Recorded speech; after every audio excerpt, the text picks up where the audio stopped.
আজকে অনেক মানুষ আল্লাহ সম্পর্কে ধারণাই নাই যে আল্লাহর সাথে বান্দার কি সম্পর্ক, কি ভালোবাসা আর মহাব্বত।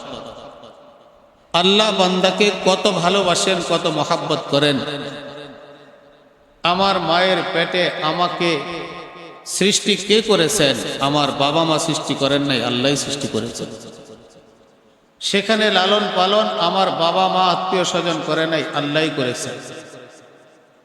জন্মের পর শক্ত খাবার খেতে পারবো না, মায়ের স্তনের মধ্যে দুধের ব্যবস্থা আল্লাহই করে দিয়েছেন। বাচ্চার যখন ক্ষুধা লাগে, মায়ের স্তনের মধ্যে যে রগগুলো থাকে, ওই রগের মধ্যে যে রক্ত থাকে, আল্লাহর হুকুমে ওই রক্তগুলো দুধে পরিণত হয়। এই জন্য বাচ্চার ক্ষুধা যখন লাগে, আল্লাহ তাআলা দুধের ব্যবস্থা করে দেন। তো এইভাবে করে আল্লাহ রব্বুল আলামিন আমাকে সৃষ্টি করে এখনো পর্যন্ত আল্লাহ রব্বুল আলামিন আমাকে লালন পালন করতেছেন। শেখ সাদি রহমতুল্লাহ আলাইহি বলেন, তুকায়ম বাখুদনি সতি এক কদম জেগাইবত মদদমি রসদ্দম বদম। আল্লাহ তোমার কত সাহায্যকারী, কত দয়াবান, যে তুমি যে একটা পা উঠাইতেছ আর একটা পা রাখতেছ, এটাও আল্লাহর হুকুমে, আল্লাহর সাহায্যে তুমি রাখতেছ। আল্লাহর হুকুম যদি না হয়, আল্লাহ যদি শক্তি না দেয়, তাহলে একটা পা তুমি উঠাইতেও পারবা না, একটা পা তুমি রাখতেও পারবা না। মানুষ একটা শ্বাস বের করে আর একটা শ্বাস নেয়, এই বাতাসটা একটা শ্বাস যখন বের হয়, আল্লাহর কাছে অনুমতি চায়, আল্লাহ আমি ভিতরে ঢুকবো কিনা। আল্লাহ অনুমতি দিলে ভিতরে ঢুকে, আর যখন ভিতরে ঢুকে তো বের হওয়ার জন্য অনুমতি চায়, আল্লাহ অনুমতি দিলে বের হয়। যদি আল্লাহ অনুমতি না দেন, তাহলে মুহূর্তের মধ্যেই আমি লাশ হয়ে যাব। তাহলে আমার পিতা মাতা, স্ত্রী, ছেলে মেয়ে, বন্ধু বান্ধব, যত আপনজন পৃথিবীতে থাকুক না কেন, কোনো আপনজন আমাকে এত আদর আর প্রিয় মহাব্বত করে না, এত সাহায্য করে না। দমে দমে প্রতি সেকেন্ডে সেকেন্ডে আল্লাহ পাকের পক্ষ থেকে রহমত বর্ষিত হইতেছে, আল্লাহ পাকের পক্ষ থেকে বরকত আসতেছে। আল্লাহর সাথে বান্দার এই পরিমাণ মহাব্বত আর সম্পর্ক। এই জন্য আল্লাহর কাছে দোয়া করা, ইস্তেগফার করা। আল্লাহ তাআলা কোরআনুল কারীমের মধ্যেই বলেছেন, আল্লাহ তো অগ্রিমই জানেন যে বান্দা শয়তানের ধোঁকায় পড়ে গুনাহ করে ফেলবে, এই কথা তো আল্লাহ জানেন। এই জন্য আল্লাহ বলেছেন, ওয়া আনিবু ইলা রাব্বিকুম। আল্লাহ তাআলা বান্দাদেরকে ডাকতেছে। কোন বান্দাদেরকে? যারা তাহাজ্জুদ পড়ে তাদেরকে? যারা কোনো গুনাহ করে না তাদেরকে? যারা দিন রাত ইবাদত বন্দেগী করে তাদেরকে না, যারা গুনাহ করেছে, আল্লাহকে ভুলে গেছে, আল্লাহর ইবাদত করে নাই, নাফরমানি করছে, কবিরা গুনাহ করে ফেলছে, মারাত্মক বড় বড় গুনাহ করে ফেলছে, এদেরকে আল্লাহ তাআলা ডাকে, আনিবু ইলা রাব্বিকুম। হে আমার বান্দারা, ফিরে আসো, তোমরা তোমাদের রবের কাছে ফিরে আসো। কই যাইবা তুমি?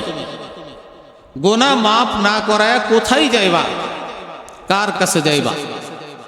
তোমার রব আমি আল্লাহ ছাড়া তোমার আর কে আছে?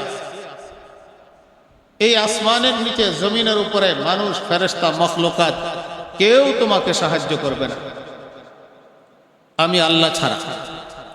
এই জন্য দরজা একটাই, এক দরজায় ফিরে আসো। কোন সন্তান যদি নষ্ট হয়ে যায়, বাড়ির থেকে চলে যায়, রাগ করে চলে যায়, বা পথভ্রষ্ট হয়ে যায়, বাবা বলে যে ফিরে আসো, তোমার সব কিছু করব, তুমি ভালো মতো চলো, তোমার উপার্জনের দরকার নাই, আমাকে খাওয়াইতে হবে না, তুমি একটু ভালো মতো চলো, এটাই আমি চাই, তোমাকে আমি সার্বিক সহযোগিতা করব। একটা বাবা, একটা মা সন্তানকে ডাকে, আল্লাহ তাআলা ডাকতেছে, আনিবু ইলা রাব্বিকুম। হে আমার বান্দারা, ফিরে আসো, তোমার রবের দিকে ফিরে আসো। ওয়া আসলিমু লাহু, এবং তার সামনে আত্মসমর্পণ করো।